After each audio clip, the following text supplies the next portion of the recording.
Look at the babies. Look at the Odin has like this kind of lip liner too, like his he lips does. Hi Look at y'all. Hi We're everybody. being overwhelmed with animals. Our animals want to join the party. As per. Welcome to Theology on the Rocks, where we are mostly distracted by animals. Where animals exist. All of our faithful listeners will be like, what do you even mean? You don't spend more time talking about them than theology. There wasn't a whole episode that started with a lot of talk about poop. We did. We went there. We did. We went, yeah. And speaking of, how is Odin's poop? I know. I have a foster kitty. He's who you very will hear in the background. Look, for those of you in North Carolina, just go ahead and adopt that sweet little baby. Yeah, this one's cute. He's so cute. They're not all created equal, and like I always try to pimp them out because I don't need 85 cats. This is now my 4th foster of a cat. I don't have any of the previous 3. 2 of them live on the lake, and then 1 lives with my friend Sharon. Mm-hmm. This one is probably the best out of the 3. He's so stupid. He would be really good for someone who wants like the vision of a cat that you have in your head, which is like he doesn't want to do much. He's like the penny. I said the penny of cats. Like he just wants to sit on your lap. Yeah. And like he's a Velcro cat. He's a Velcro cat. Which cats aren't. Not a lot of cats are like that. That's not like what they're famous for, but he is, and he's got the cutest little eyes, like because they're big. Cute. I said little, but they're big. They're like big. Yeah. Yeah. He's a super, super cute cat, and we'll see how that goes. We're always waiting to see who the first foster fail is going to be. Oh, well, I've technically foster failed Beethoven, but that's mostly because my friend Sean just wouldn't come get him. I don't know that Beethoven was ever a foster. Like, you were just like, we have this cat now? I don't... Well, it was under the pretense of foster. Maybe at the very start, but you bought him a stocking almost immediately. Well, he's such a psycho. I like didn't think anyone would take him. So I was just like, you live here now because he'd already been at my other friends and it didn't work out because he is a domestic terrorist, which feels almost like I shouldn't say that right now, but he's a very crazy cat. He is and Penny now he's a good ambassador, but he was crazy. So he kind of floated around for a little while, and then he just never left my house, and so now he lives here because that's how cats work. Yep. So technically, I guess none of them are foster fails. Like they were all pretty purposeful. So if this will be the first one, if it's a foster fail, but we're gonna give it a go because we want to share the love. And I like to come to your house. And it's becoming increasingly difficult. Kristy is deathly allergic to cats. Although I try to run a pretty tight ship when it comes to like... I appreciate it. Also, and this is weird. This is not typically like how people are allergic to cats, but mine is mostly a contact allergy. Oh. And so I break out in hives where they touch me. It's... so your cats don't like me, and therefore it's not a huge problem. Well, also they have their own room because we're double income, no kids. We're dinks. You're dinks. So whenever Kristy comes over, they go to their room. They go to the cat room. The cat room. Yeah. Now, if Kristy went in that room, she might immediately die. I would explode. But generally speaking, they kind of stay away. Anyway, guys, welcome to Theology on the Rocks, where please come take this cat from me. His name is Odin. It was Opal because we thought it was a girl. And come to find out, it had parcels in the back. Yep. And you got the so. Yep. R.I.P. Yep. Bye-bye. So we vaccinate and we give this, we neuter our animals, but not the humans anymore, apparently. Jesus. No. But that's for next week. That's for next week. So, guys, we're drinking today a goodbye to the summer. We're drinking Truly's because I was with Kristy over the weekend, and I left her 45 million Trulies. I have a plethora. I have so many Truly Unrulies, and I also have so much Coors Light, which is a bane of my existence. But it got me. It got sour real quick. All of a sudden, it hit me in the back right there. I'm drinking Truly Red, White, and True, which is those little. It's the flavor of the They call them bottle pops in the UK, but they're like the. Sometimes my UK, I forget US words. The rocket pops, yeah. Yeah. Yeah. So here's the thing. Leah purchased these. They're Truly Unruly lemonades, which I like lemonades. There's two problems. One is that they're disgusting. Yeah, no, I think that's the main problem. I think that might be the only problem. No, there is a second problem here, and the second problem is that carbonated beverages make me really burpy, and so I tend to drink. There are non-carbonated lemonade seltzers that I really enjoy, but these are not non-carbonated. These have bubbles. But at the end of the day, they are gross. Anyway, so I'm drinking. So if you guys thought for a moment that Truly did sponsor our podcast, it doesn't. It does not. Nope. Or would we take? I mean, we would take that. We would change our tune so quickly if somebody wanted. I'd be like, welcome to Theology on the Rocks. So we're drinking the only seltzer of this. My favorite drink. No, so this one is called Bumpin' Blue Raz. I'm already against it, and I bought these. I'm the one who bought them.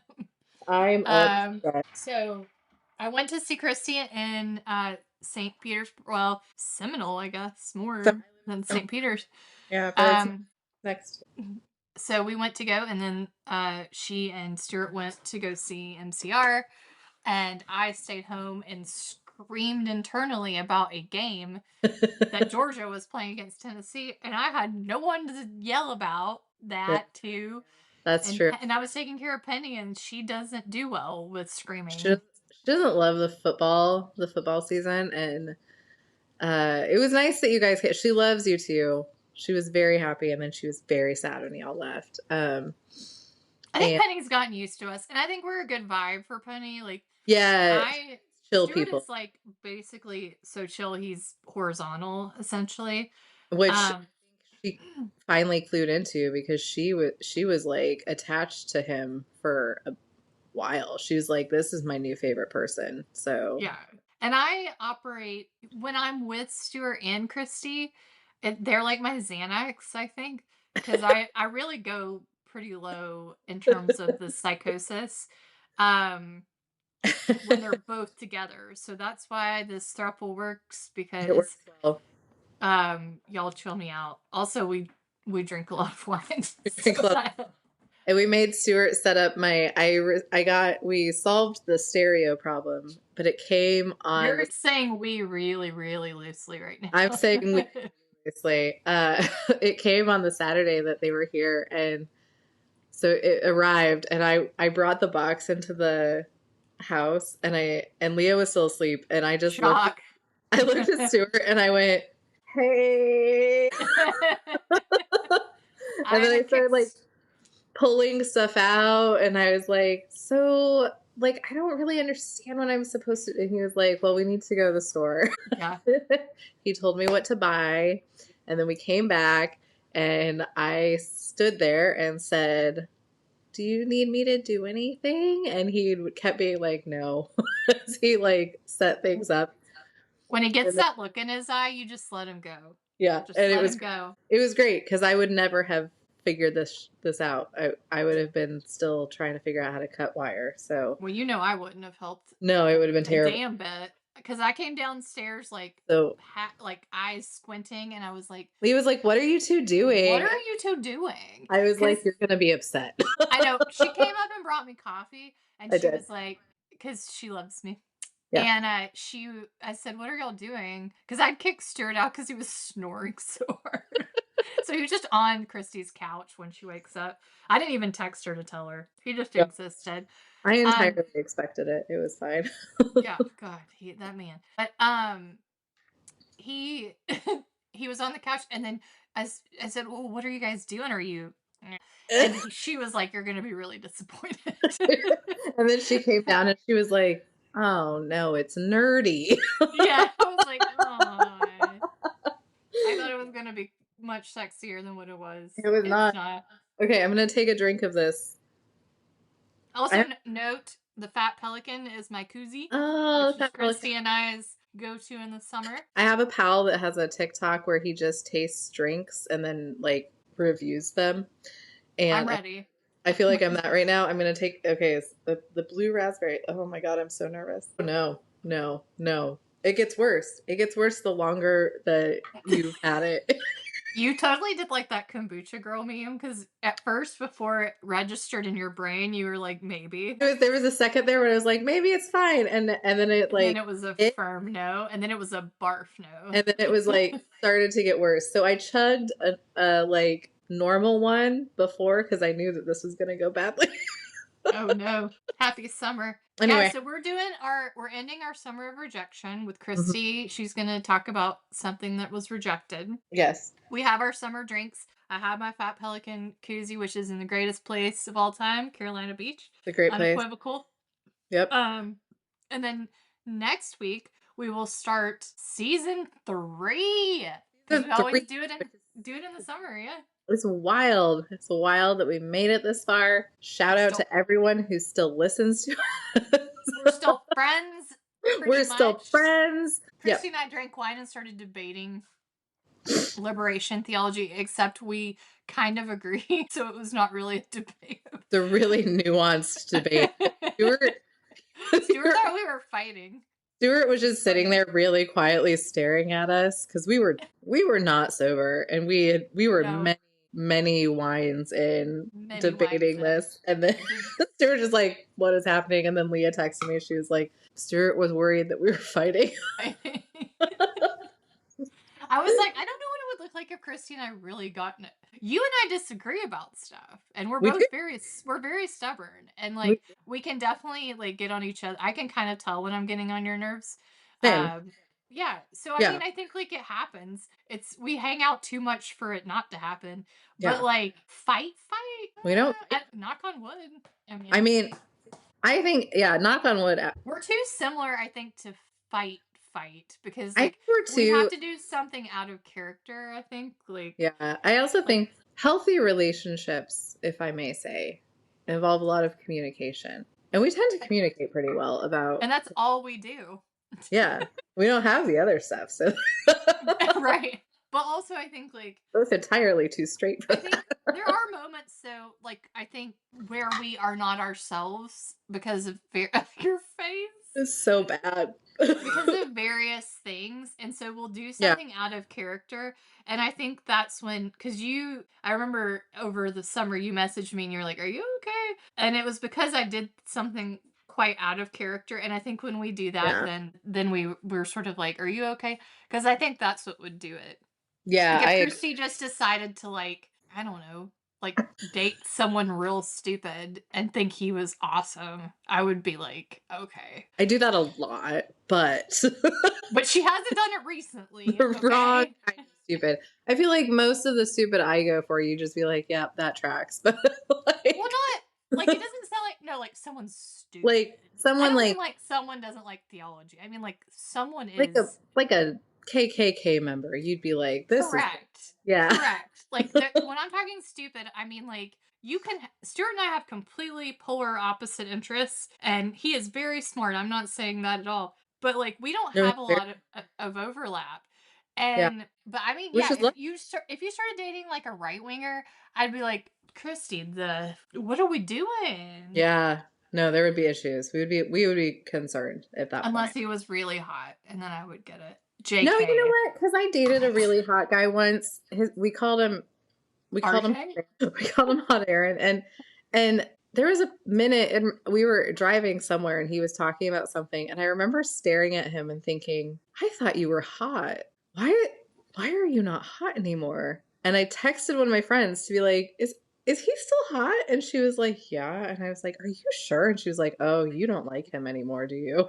I was like, oh no. So the looks. I think you're better at that than I looks, because I see a guy and I'm like, I mean, Well, for a minute, but like in a relationship, all of a sudden you're like, you are not hot oh enough. yeah, a relation. Well, yeah, I'm not Yeah. talking about that kind of relationship. Yeah. Kristy, Like I the don't know if you relationship can. I have with this blue raz. It's a She keeps, short y'all, lived. she keeps making faces like she's dying. And based on having had 2 out of the 4 flavors, I think it's probably accurate. Yeah. It's I'm gonna rank them. So if any of you are interested in these truly unruly Oh, lemonade, they're deeply interested, Kristy. I firstly, don't do it, is know. my But advice. if you're Second, at a pool party and you're we're at a forced to, pool party. The original one that's just straight lemonade, for sure the best. yep, I agree. I think that the pineapple is second, and then the pink lemonade is third, and this blue one, Oh, this one's dead last. it's But quite bad. I think finishing summer in September, this is a representation of that. It's just what's left. Yeah. It's what's left. It's what's left. It's what someone left at your house when the beach time has ended, Mm-hmm. basically. Yep. Yeah. Yep. It's like we did go to the beach. We went to the beach. These are the leftovers. This is Dead. the And I drank I bought like a huge thing and I drank I think 2 of them. So Kristy gets to live with my bad choice. Stuart did a good job getting through the Coors Light, I will say. There's He less can of drink. it. There's less of it left than I expected, which I appreciate. Well, he drinks beer. Well, he's Scottish, first of all, but Also, also Coors Light's like it's like 2%. water. I was gonna It's say, just like, oh, look at my carbonated water. but it's from the Rockies, Kristy. It's the worst of the Colorado beer. Being a snob. I have a real opinion. What if Coors Light? So now we don't have Coors Light. We don't have Truly. The sponsorship is going down the tube. It's going down the tubes. Boda Box is that's what we're aiming for here. We want Boda Box. Still here for you. Boda Box, we will sing all of your praises because we love you and we buy do. you all of the time. So yes. So okay, so to finish up our summer series is my final rejection. Not final rejection. I have many more, but the final one that is super ambitious, Kristy. I have so many rejected things. There's just tons, but this is the final one I want to share with you. Do we have any announcements before? Can I do? Oh yeah, we have announcements. Yes. Sorry. But we are doing book group. We skipped September because we couldn't get our acts together, and that's on us. Yeah, that's on us. October we're going to do Boy Erased because we are going to, which is a banned book, but it's also a book very related to what I'm doing my projects on, which I have showered because I've been doing interviews for that, and I was like, I need to shower first. I need to restart. I need a minute. Which has just been thank you to all the people, by the way, who, if you listen, who let me interview you, but also, whew, this book is going to be sad to write. So we're going to read that, and we're going to start doing it the third week of the month.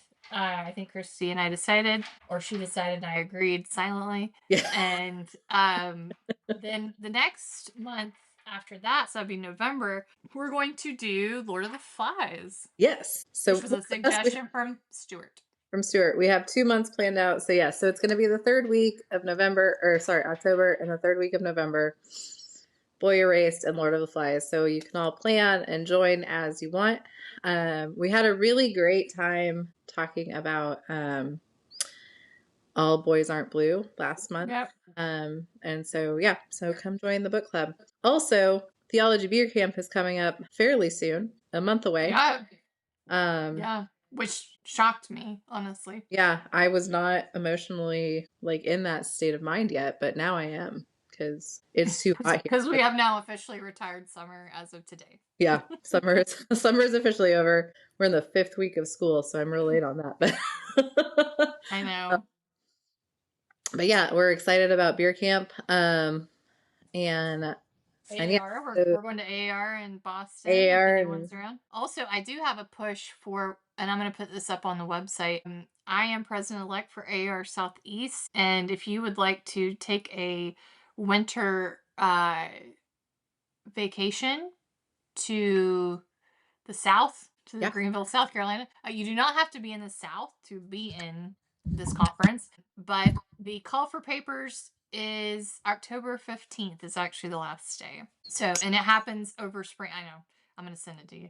I was like, thank you for reminding me.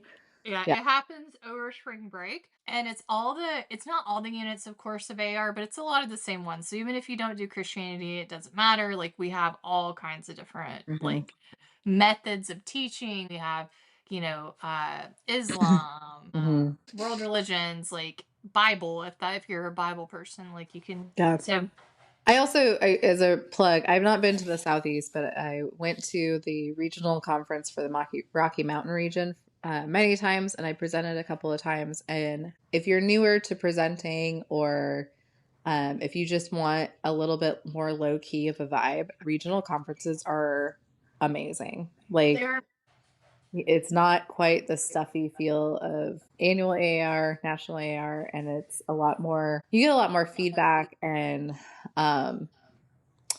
collaboration, I think, at regional. So, yeah, it's not quite the yeah, blitz that the big one yeah, is. big And AR. you get to hang out a lot more with people. Yeah, yeah, I agree. Good. Yeah, so that's our announcements for. I think that's it. I think that's it. Okay. You were more prepared for the announcements than I was, anyways. Well, I knew that deadline for AR Southeast is coming up. And because I'm in charge of the papers, I'm hyper aware of it. My unit is Religion in the American South. So please do send me some paper, because it's I mean, we've got everything from, like, I'm doing a joint panel on queer identity in the American South, religious queer identity, with Religion in America group, who are out of UNC Chapel Hill. And so it's everything from that to, like, I got papers on snake handling churches, like a qualitative research project on that. So it's, like, truly a very wide thing. So yeah, if you want to dip your toe, come dip your toe with us. Yeah, I like that. Too. I'm gonna submit. Should I submit to my own unit? I'll probably submit to. I'll submit to I think the queer identity one, and just take myself out of the. I was gonna be like, running. is this like the nepo baby of AR? Yes, we don't examine our. Yeah, it's all blind examination. I can't confirm because I'm the one organizing it, and I would not submit my paper to my own unit. Although I'm sure people do. I'm sure that's like a thing. I have heard many stories about that happening. Okay. Anyway, so our final, like I said, our final Summer of Rejection, not my final rejection, but our final one that we're not anyone here's final rejection. I have had so many. I will have many more to come. Is on a book that I had submitted this for National AR in 2024, and I want to first state that I don't even remember which. I want to say it was the arts and literature section, but it might have been pop culture. But also, I remember throwing it together really last minute, and having prepped for today, I was like, okay, I have different ideas for this, so it's okay that it got rejected. I've accepted that, and I actually think it's probably a good thing that it got rejected. So this is not a sad rejection. However, we're going to talk about one Sometimes of my. Sometimes you just get rejected because it's bad. Not bad, but it's not good. Well, it just wasn't developed enough, and I hadn't I didn't have time. It wasn't like I just didn't care, but I didn't put enough kind of like I think time into presenting the idea for the paper. And I also think that it probably just fits better in a journal article or something like that.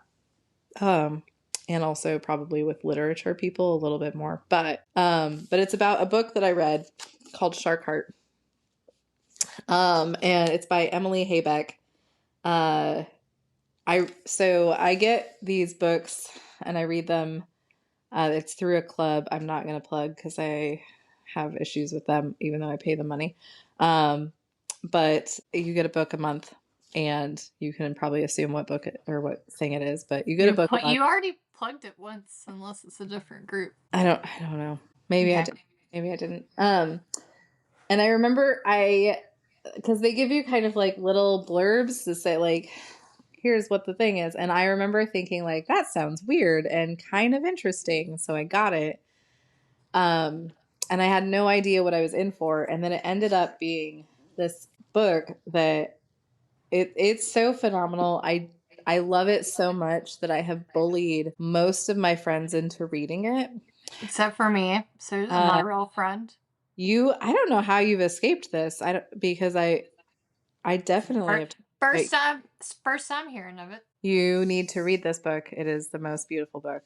It is genuinely, I think, one of my all-time favorite books. It's been something like I said, I've bullied a bunch of people into reading it. Most of them were like, I'm not going to read that. It sounds crazy. And then would text me and be like, this is the most wonderful book I've ever read. Thank you so much. And also, I kind of hate you still. And so, like, I think It's it's no Anna only had. Karenina though. It's not well, and you know what? Thank God it's not. But like, um, Kristy's ambitious with her books sometimes. sometimes I'm a little ambitious. I have a literature degree. It's what I do. But like, this is not that. I've had a couple of people who didn't like it, but most of the time I receive like similar views that I had. But Emily Habek was a screenwriter initially, and so this is her first novel. She also went to Vanderbilt Divinity School. What up, Jorg? What up, York? So if he knows her, he should shout her out for us. Um, but she did, yeah, she does screen writing, playwright stuff. She doesn't do novels typically. And so it's really an interesting read because like in some parts, like Leah could see this, but like there's not a lot of text on that page, right? It's pretty blank. But it actually, I think that the blank pages kind of contribute to the feel of the book. So there's a lot of important aspects in terms of the way that it's written, the style of writing. Again, the blank spaces play into the text as well. But it is also a kind of weird story. So what I don't want to spoil it for anyone, so I'm going to give you some information about the book, and then I'm going to talk a little bit about why I think it's helpful.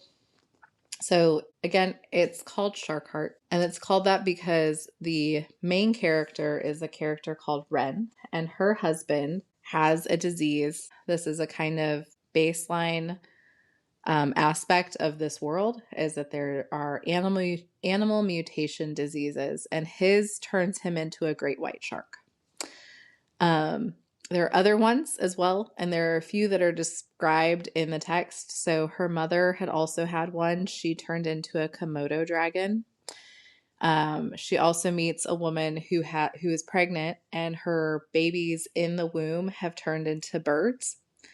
And so she has twin I didn't babies. think pregnancy could get worse, but I think that may be Yeah, it. well, yes. So she's a tiny, they call her the tiny pregnant woman. She doesn't have a name. She's just tiny pregnant woman.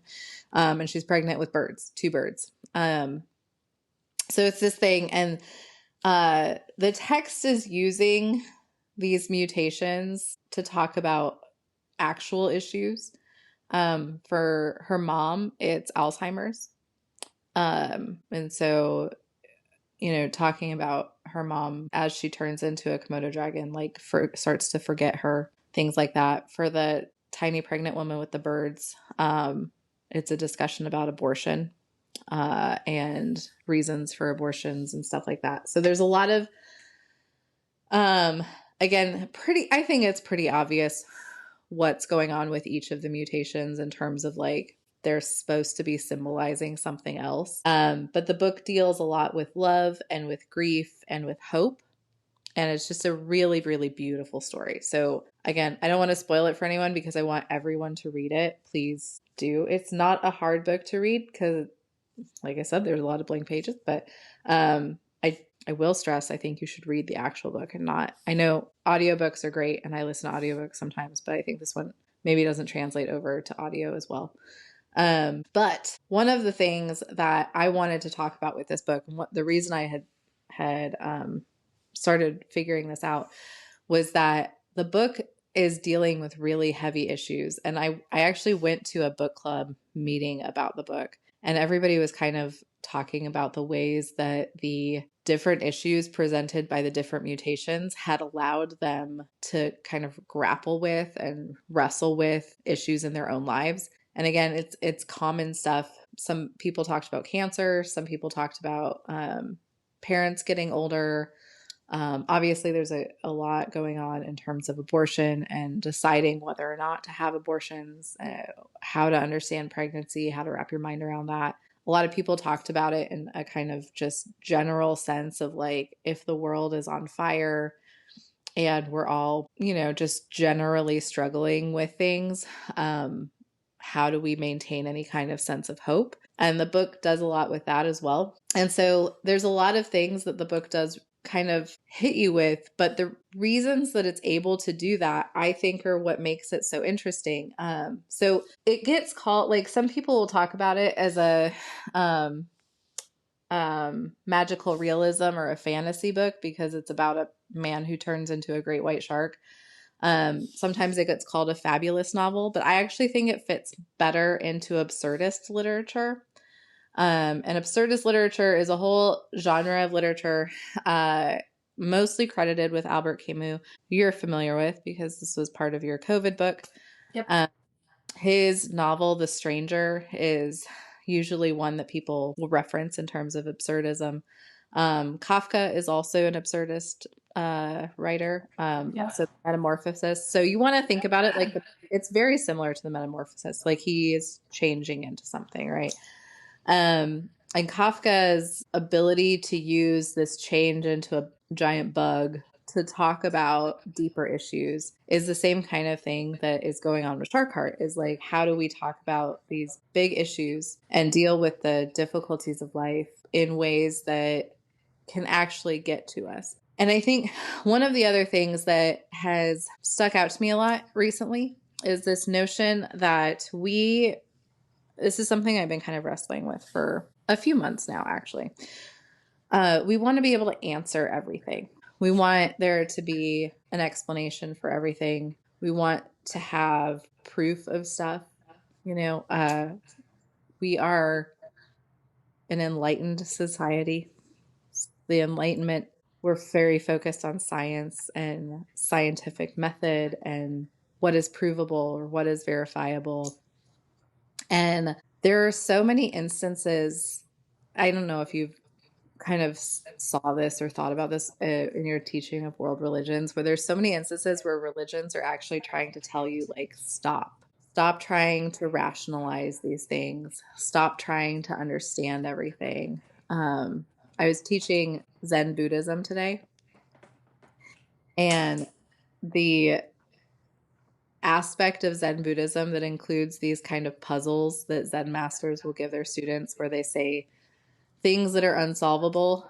Does my dog have Buddha nature? And the master enters moo. Like, we're not going to answer the questions. We're not going to give you these easily understood ideas. We're not going to tell you what everything is. And there's a reason for doing that. And I think that absurdist philosophy and absurdist literature handles these big issues in such important ways. But as I was like researching it, one of the things that's a character. Can I say something real quick just about that? Because I think the Enlightenment, as we've studied history, we know was a lot of things, but it was also a reaction against the church kind of being in control of the truth narrative for basically a really long time. And it was a rejection of that and a real uplift of, as you said, the scientific method and means of garnering knowledge through the senses and things like that. And I get frustrated with it sometimes. I was on a podcast recently, which will be coming out. It's homebrewed with Trip, and it was Tom Ord and Josh Patterson about process stuff. And I'm like, and I brought up the idea of mystery, and it's like, well, they're like, don't just throw around mystery. And I'm like, okay, well, do you want God to be measurable? Like, because we have people who do that. That was my response is, there are people who think that God has the absolute truth and there is no swaying from that, and they're called evangelicals, and I'm pretty sure y'all are not into that. So Right. if we're are we just moving the pendulum? Are we trying to make God into an enlightenment being? And then we also have a friend of the podcast who talks a lot about this idea that science is the only knowable thing. And I think that's the thing, is it's knowable within a system that we've created that is repeatable, and I get that, but like the idea that we could know God is in itself kind of an absurd claim, I think. Yeah, well, no, Yeah. I know. And so I always find it interesting when people start using this science language for God, and then people are like, well, there's no way to know God, so I reject God. And I'm like, that is a fallacy. That's a logical fallacy in itself, Yeah. because, you know. I think one of my students actually yesterday was asking me like what kinds of opinions I have about provability of religion. And I said, like, I think that that's the wrong question entirely. If we're trying just to prove or disprove religious belief, then we're not really wrestling with what various beliefs or faiths are doing. Right. We're not wrestling with the ways that they've been helpful or harmful either. Yeah. Like, I don't really genuinely need to have proof of all of these things, and especially of God. The idea that we could prove that God exists or disprove that God exists is so insane to me, that we have that That's hubris. absurdist to me. Like, yeah, like that hubris is just, this is something outside of our realm of knowledge or our realm of the universe. Like, we can't reach that. Where is God? Yeah. You And can't. like and believe in it or don't believe in it, and either way is fine, but also don't judge it according to things that it wasn't necessarily created to be judged against. I think, like a system, like, what Yeah, is the utility of this religion? Is it helping you? Okay, well then, is it causing you to thrive? yeah, Is it or good theology? Then keep doing yeah, it. If it's bad, then, leave it behind if you can. Hopefully you can, if you're not in a cult, yeah, and rage against the machine, in my opinion. Oh yeah. God, Penny. I mean, Penny is raging against the machine right at this moment. Penny, I am talking about important things. Hey, my neighbor is home. Okay. She She's thinks, like, she's where's like, Stuart and Leah? there is a monster. I have to tell them about my existence. I think that, you know, Like, if it's a vaccine, I'm cool. Like, use yeah, science. Like, I think that if it's there's God, it's okay to not use science. there was a class I took in seminary on 16th century Reformation theology, and one of the Sounds things that thrilling. Really thrilling. I really loved that class. It was I'm fascinating. sure. Again, super nerd.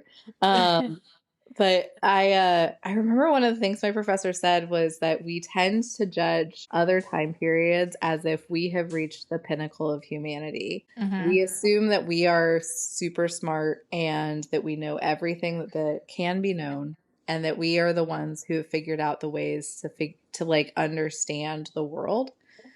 And so we just make assumptions that people before us were not smart or that they didn't understand things. And one of the dangers with this is that it makes us assume that people didn't know that things were bad. Like, Mm. oh, well, we can't be mad at them for slavery because it was their time period or whatever. When in fact, there were just tons and tons of people who were abolitionists and knew that slavery was bad. Like, that knowledge was available, right? Um, but also, it means that we think that important work that happened in the past is somehow not important because we're smarter than them, just by the sheer fact that we live in this time period. And he mentioned too, we have no idea what kind of things will be discovered in the future that people will look back on us and think like, oh, how could they possibly have thought these things, 100%. And so there needs to be an amount of humility in the ways we understand the world. And I think this is why you're using certain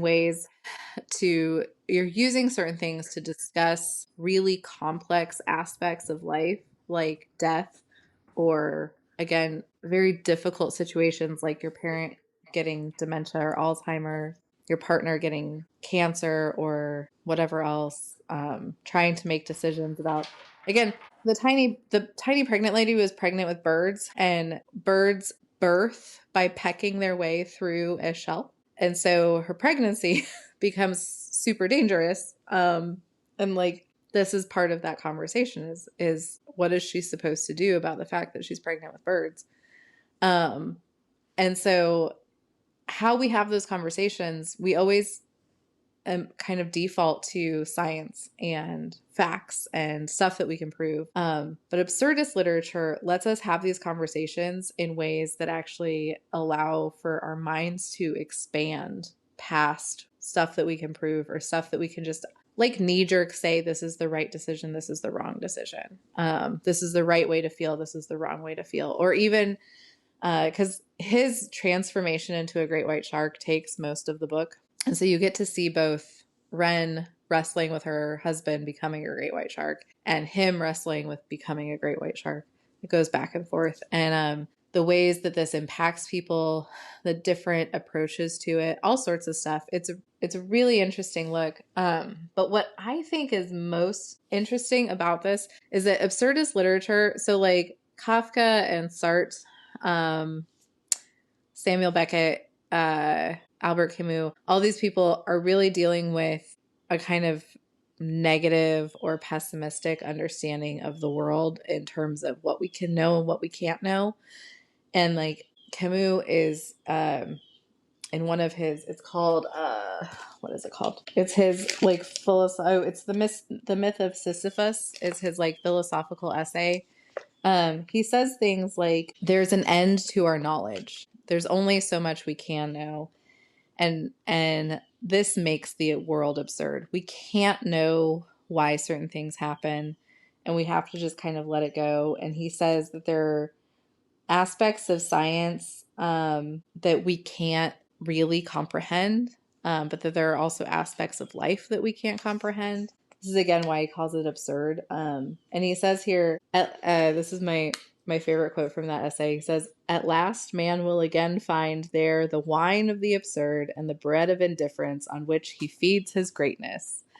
And it's like we are trying to make ourselves capable of dealing with all of these things instead of recognizing that these things are just complicated and difficult and kind of absurd. Absolutely. It's absurd that these things happen to us. It's absurd that we have Alzheimer's. It's absurd that we have cancer. Like it just is. But also, it's true that we have those things and we have to deal with them. And so, what are we going to do? And I think that most of these writers are really pessimistic about it. Like, if this is all terrible and absurd and like, blah, and that's the end. And Sharkar takes all of this absurdity and then it gives us a way to move forward. And I'm not going to spoil it like the end of the book, but the end of the book gives us this notion of hope that even in the face of these things, we can still find love and we can still find faith and we can still find ways to move forward. And I think that it takes typical absurdist literature and twists it just enough to say, actually, the absurd things can be good too. Like, we can look back and say that, you know, I loved this person and I lost this person and it's terrible, but it's also still good. And I still get to like continue on. I still get to love in other ways, or I still get to live in other ways, or whatever. The tiny bird lady gets to decide whether or not she's going to have the birds, you know, but that's something for her to decide rather than for us to just say like scientifically you should definitely do X or Y, right? Like, and again, it really does kind of bring it into a conversation where like you can see a new way to approach that whole like the whole abortion, so that I mean, it's very pro-choice, but like to understand the ways to talk about it that are not just screaming at each other. Different ways to approach grief. There's a lot of dealing. I mean, I like cried through the last half of the book. But it's so beautifully done in the way that it just lets you feel things without having to have rational explanations and allowing us to recognize the bigger things than our intelligence or our ability to know those things. And so I don't actually remember what I was proposing to do in this paper, because it was like, I want to talk about this book with absurdist literature and like the notion of the absurd. And then I probably just sent that off and they were like, but what are you going to do? I mean, I think it's interesting, at least what I'm reading into whenever you're talking, is that you do have a perspective, which is this idea that, and I want to emphasize, I mean, I read a book called Bad Theology. Like, I believe that there are things that we can say are objectively something, like genocide is Oh, objectively bad. objectively terrible. Um, but I do think what you're saying is that, and kind of what we led with is, we can't take every system of discernment or even discernment of truth or even coping mechanism and apply it across the board. Like, I think Mhm. that's the thing is that, you can't take the scientific method that maybe was helping your mother with her Alzheimer's. I'm saying this as, whatever. Yeah. Not that she does, but Yeah. anyone. You can't take that same method and say, all right, we're going to apply those same Alzheimer's scientific methods to your grief as Mhm. she goes through that.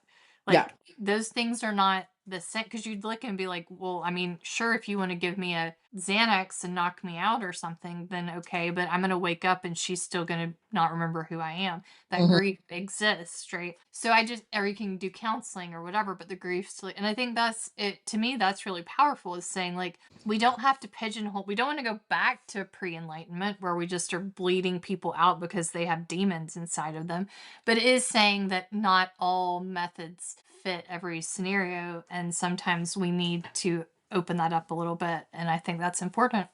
Yeah, and I think it's important for us to recognize that sometimes the idea of a rational approach to an emotional situation is not helpful. Like when we are faced with the fact that our husband is turning into a great white shark, there might be an irrational response to it. And simultaneously, that's a kind of correct response because and the reason I think that she uses these animal mutations is to point out that again, it feels really absurd when your person that you love is suffering a fatal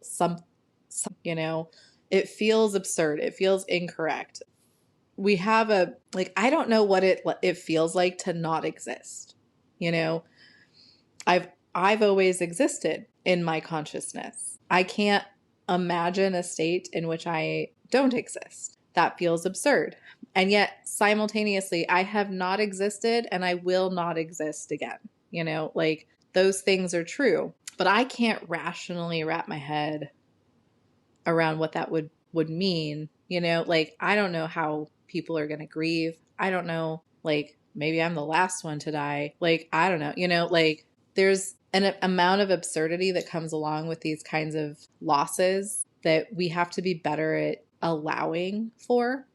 um it reminds me a lot. I read C.S. Lewis's A Grief Observed when my brother-in-law died. And I remember he said that grieving his wife made her both more present and less real because he was grieving a memory of her that didn't include the things that annoyed him or the things that were frustrating. He was grieving this kind of perfected version. And in that, he had taken away the reality of her. And then he started to grieve that. He was like, I'm grieving the fact that I don't remember her correctly, you know? Mm-hmm. And that's how it felt. Like I remember my brother-in-law in ways that aren't necessarily accurate to his character, Um, because I have assigned a kind of perfection to him in my state of missing him. And so, like, understanding the ways that, again, science can't answer these questions. We need Yeah. to, and that something else is art. Like, art is the thing that can help us struggle through all of this stuff and especially now our art is the thing that would help us to answer some of these questions, and we need to maybe I think clench our fists around the kind of science priority and let some things be unexplained. Yeah. I mean, when I was doing chaplaincy, that was a big thing too, is like, they taught us how to do, talk, and they taught us theology, and they were like, here's what you, and most of the time when people were in the midst of grieving, they didn't want the logical stuff. They wanted to be able to cry and scream and rage a little. And the doctors would come in. I always joke, but like I would always get paged when the doctors when things got emotional. Yeah. The doctors would say, "You need to come in because they're upset." And I'm like, "Okay." And they're like, "We don't touch that." Yeah. Like, we're here to heal and when they start And getting that's great. emotional. Yeah, and Yeah. we love that. Thanks the doctors. Yeah. Thank you. Yeah. My mom's a nurse. She's got stories to tell. Mm-hmm. She is a miracle worker in that sense.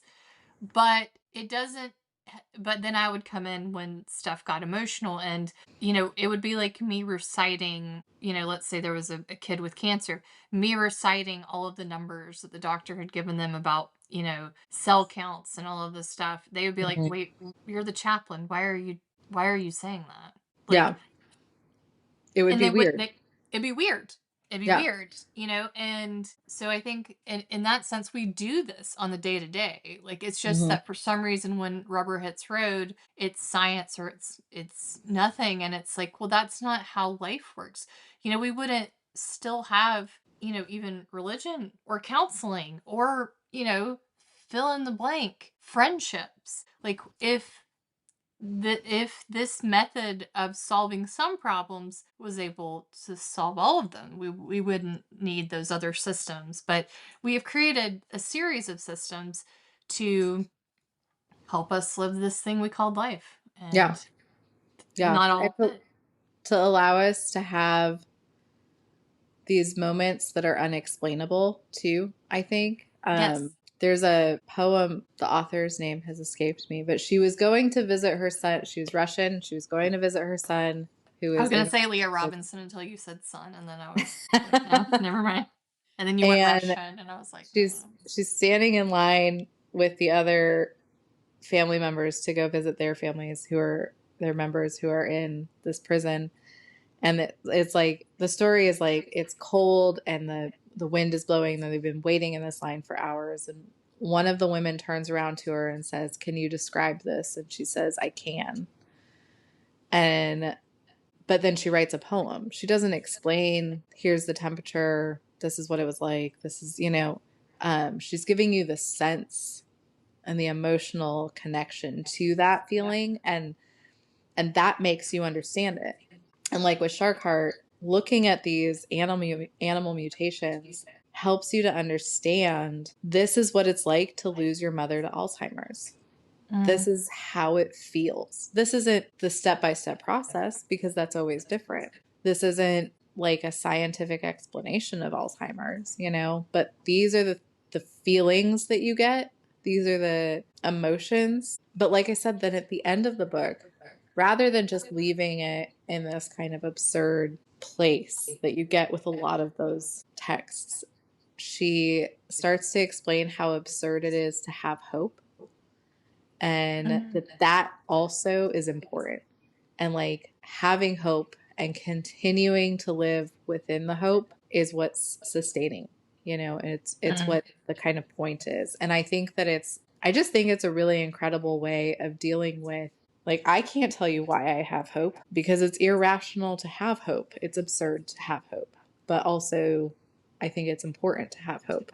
And that's what she shows you at the end. And so it's just like, it's just a great way of looking at a kind of the absurdity of life doesn't have to be pessimistic, right. which we get most of the time with the absurd writers. And so Yeah. I love it. Kafka's not really drinking Yeah, the happy Kafka's not, juice. he's not on like, it's all going to be fine now, guys. Like, you're a giant Camus bug. literally wrote a book called The Plague. Yeah, Camus is like, everything is but. Yep. Yep. Like, it's just so much. And like, they're great. I love them, like, I love reading absurdist literature. It's interesting. And it connects us to the like funk of humanity. You can tell because I've like deep into my humanities class and we keep watching Cornel West videos and he always talks about the funk. It's like, this is the funky part. Like, it's the stench, it's the dirt, it's the messiness. But like, that's the part that's real, that's the part that matters. And it's not that I can explain that the sun is going to come up, or I can explain that, like, you know, we all die and then we turn into worm food or what have you, but like that I can deal with the emotional, absurd aspects. And I think that's beautiful. So you should read it. This is me bullying you into reading Shark Heart. I should have. Well, I'm not a real friend because you haven't told me yet. So. I don't know how that's possible because I went on a real bender about it. It's going to start up again. Everyone I know is going to be sick and tired of hearing about it. Is Shark Heart a banned book? We could put it in the book group. Sure is not. Oh, It is not a banned book. But it's a lovely book. Look how beautiful. Look, it's a flower shark on the cover. Your aesthetic to a T. Beautiful. I know, right? So I highly recommend it. It's a great book. But also, what I want to do now instead is to write a journal article and submit it, because I feel like I've done enough presentations about grief and I don't want to do that again. Are you sad, Kristy? Are you sad? Hard. Like, I don't want to cry. Northern Ireland, bad theology, the freaking COVID plague. Look, I will write about it, Leah. I will write about it. But like, do you know what it's like when you're standing up at AAR and you have to be like, yes, I do. So my brother-in-law died. Let me tell you about it. It sucks. Yeah. Sad. I mean, I'm gonna not specifically, but yes. I'm gonna try to like make this one something I don't have to read aloud in front of people. That's fair. That's fair. But no, but I think it's such a great book, and I'm glad that again you have to read it. I'm gonna send it to you. Well, we'll see. We'll see if our friendship can uphold. It will. Fine. It will. It's the real test, because if you hate it, we're done. Jeez. Didn't know I was on such a tightrope over here. Unlike Kristy, I don't measure friendship by books. By books, I comes full circle because we talked about being stupid. I did. One time I gave somebody a book and I wrote in the front cover, I said, "You better fucking like this." Well, I mean, just gonna say, when given that, like, yeah. Well, I think that actually leads well into next week, when we're going to talk about grief. Yep, we're going to talk about. We're going to do a summer review. Yeah. From a theological perspective, and also just looking at, my little guy here on my desk that says "This is fine," where everything is on fire. Mm-hmm. Feels very appropriate right now. Mm-hmm. Yeah. Yeah. I made a cross stitch last spring that I hung up in my room that says, "This too shall pass, but what the fuck?" Yes. Yep. But yeah. Every morning I wake up and or afternoon, let's get real. And I'm like, oh God. Mm-hmm. So we're going to talk about all of that. Yeah. It's going to be grand. So hopefully your Summer of Rejection is not as rejected as we were, but it is important to note that academics get rejected on the regular. Even Kristy laughed when she said this is her last rejection. It's not. It's not. And I laugh because it's not for me either. But do know that, it's a part of it. And it's kind of what you have to do. It's a part of the whole game is it can be the most beautiful, wonderful, logical, sponsored by the government. It's a book or a movie, like the back of your hand. Mm-hmm. And it doesn't always matter. Like that's not always the case that everyone else is going to be on board. And like we talked about last week too, like sometimes why it got rejected. I know why this got rejected. I mean, not like but I like have a feeling, Yeah. And sometimes you won't, and that's okay. Sometimes you don't, but sometimes you're like, yeah, that tracks. But don't stop submitting. But don't stop submitting. And don't stop loving those projects that got rejected, because there's a place for many of them in a different spot. There is. You can find it elsewhere. I will be doing my 50th anniversary Rocky Horror at beer camp. I will be there with you. You will. I will. Yeah, you will be there. I've already co-opted you. I mean, look, you and I both. I don't know if we talked about this on the podcast, but I still remember my first Rocky Horror. We did. You talked about it when we did the paper. Yeah. I was like, I know I told you. I just remember if it was public, but it was great. It was great. So come, if you want to see us recreate a memory, come to old beer camp. That, and also our hot ones, because we're doing the hot ones. Doing the hot ones. I am going to be terrible. I hate it so much. And yet, year 3, she's still here. I'm still here. This is how you know it's true love. Right. I may have to do non-veggie chicken nuggets this year because I don't know if it was, I'm blaming it on the chicken nuggets, but really we're just eating molten lava, so I don't know why it's the chicken nugget problem. I don't know how the nuggets are the problem here. I also don't know how you're going to have anything other than the nuggets, but... Or maybe I don't need to drink beforehand, which is not going to happen, so that's... like our dear Tom, who had heartburn for 24 hours because of the... I mean, poor Tom. Sorry, Tom. But also, sorry, Tom. You're a rock star. Sorry. Rock star. That's part of the game. That's part of the game as well. So what happens when you make friends with us? I was gonna say you get on that one's challenge. But also, I'm going to be doing a panel with Adam Clark on liberation theology. I'm looking forward to that a lot. It's going to be great. Yep. Yeah. So come on and join us. And goodbye, summer. Cheers. It went by too fast. It went too fast as usual. Cheers to the end of summer. Cheers. This is the most disgusting drink I've ever had in my life. Mine does taste like a rocket pop. I said that and then immediately remembered the redneck martini. So I take it back. That was worse. I was going to say, we've come far. And if you've not listened to that first episode. The second one. It's our second episode. Go back and just witness the horrors. That was a bad one. Thanks, Trip. Thanks, Trip. All right. All right. See you next week. Bye.